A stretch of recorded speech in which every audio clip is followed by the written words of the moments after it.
Well, hello to all the agents at Moss Houses. I decided to start doing a video series where I'll just go over like certain things as far as like training and tips and things of that nature. Just hoping that I can help, as the broker of the company to give you guys some guidance and things of that nature. So anyhow, uh, these will not be long videos. They'll be quick and easy. And when I post them, I won't have this little ramble at the beginning of these videos. Maybe I will. Anyway, what I wanted to go over today was six success tips for the self-employed. As you guys know, as realtors, you're technically self-employed, even though you hang your license with Moss Houses. Um, what that means is you basically are running your own business. So uh, in that vein, you got to do things to make your business grow and keep yourself focused and all that kind of thing.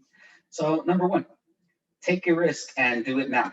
So is there any venture or any projects that you guys have been putting off? Um, Anything at all? Investments, more listings, going after more buyers, whatever it may be. What you should do is just do it now. It's definitely your goal. Don't wait. Um, get it going. Get it going. Get it moving. Get it kind of on the train track and get it rolling down that track. And then uh, refine whatever you need to refine as you go. And that doesn't mean don't be prepared before you start the project, but don't let things like that stop you. Go ahead and make it go.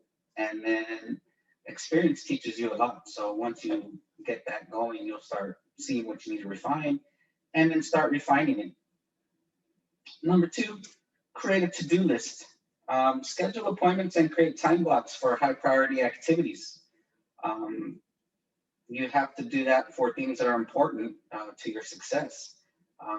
And when you schedule those tasks, make sure you treat them. Sorry, having a hard time talking here. Make sure you treat them as non-negotiable. So make sure that they're important in your schedule. Um, Once you have a time block for that high priority activity, make sure you don't allow anything to interfere with it, unless it's something like showing houses or working with a specific client. Like, you got to prioritize these things, but make sure you create a time block and go ahead and hold yourself to that time block. Make it an appointment, treat it like an appointment, and that's how you'll knock things off of your to-do list. Make sure you're measuring it, tracking it. And speaking of that, that's my third tip here. Track and measure. Do you have a formula to measure your success? If you don't, start doing it. Write down your business goals, determine what you will need to accomplish each day, and then reach them. And the way to do that is you start tracking. It also helps you keep yourself accountable. If you don't write things down, like me, sometimes I don't write things down and I forget. And then the next day or the next week, I'm like, crap, where am I at with that idea? Or what did I do or what did I get done? Well, if you're tracking it, now you have something to measure and then something to hold yourself accountable. And then you can go ahead and, take steps to improve that kind of stuff. Number 4, get checks ahead. Stay afloat during slow months by putting money away. Make it a goal to have 3 months of business expenses in reserves. You're your own business. You're not, you don't work for Intel or you don't work for some corporation. You don't have that check coming in every 2 weeks or bi-weekly, or how some of these corporations pay you. So you got to plan for the slow seasons. Real estate is cyclical. So some months you're going to be freaking screaming beautiful success, and the next month or next 2-3 months, it's going to be pretty slow. Hopefully you're taking steps, and I'll, have other videos that kind of go over stuff like that to mitigate these slow months, but they do happen. And so you got to stay afloat. So plan accordingly, put money away, and make sure you're okay for the months that are a little slow.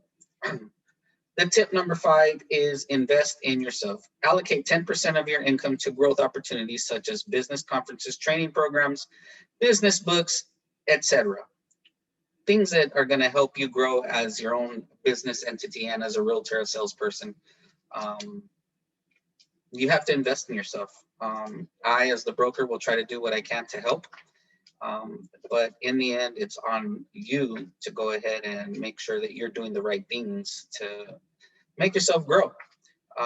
So invest in yourself, do some training, get on some webinars, start networking, you know, come into the office and talk to me and we can go over goals, like whatever you need to do, invest in yourself. Number 6, pay yourself a salary. This is a hard one. Sometimes you just wire that money or whatever into your bank account and you kind of forget about it. Determine your monthly expenses and cut yourself a check for that amount each month. Anything left over should go back into your business.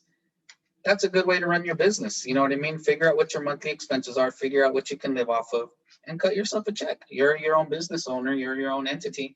A couple of us here, I have Moss Houses LLC. A couple of the other agents have incorporated as well. Do that. Create a business account and then start cutting yourself a check to your personal account. And it's almost like you're getting paid by a corporation, right? And technically you are if you incorporate yourself. So do that, write yourself a check, and boom. And that does have some tax implications as well. So if you want to know what those tax implications are, talk to a CPA. If you don't have a CPA, you know, I can refer a few of them to you that I know. But yeah, those are good tips. So 68% of current self-employed people say they have a better work-life balance. Make sure you keep that important. Work-life balance as a realtor can be tricky sometimes. Hey, I'm here on a Saturday right now in the middle of the afternoon doing these videos and working. It's tricky. You know what I mean? You gotta do. 81% of wealthy maintain a to-do list. They track and measure, man. That's how they stay on track and become wealthy. They know what they're doing and they keep doing it, and they develop systems and processes, and you make things repeatable, and that's how you can get places. 71% of current self-employed people have more job satisfaction than people with traditional jobs. At least for me, it's because I get more self-satisfaction out of building myself than building Intel. I worked at Intel for 15 plus years and sat at a cubicle and went to meetings and did that whole thing. And hey, I grew, I moved up and had several promotions and all that kind of stuff. But I definitely get way more satisfaction here building Moss Houses, helping you guys grow and doing things like that, versus being over there and helping the stockholders of Intel become bigger billionaires than they already are. So yeah, 71% of current self-employed people have more job satisfaction. I agree with that one.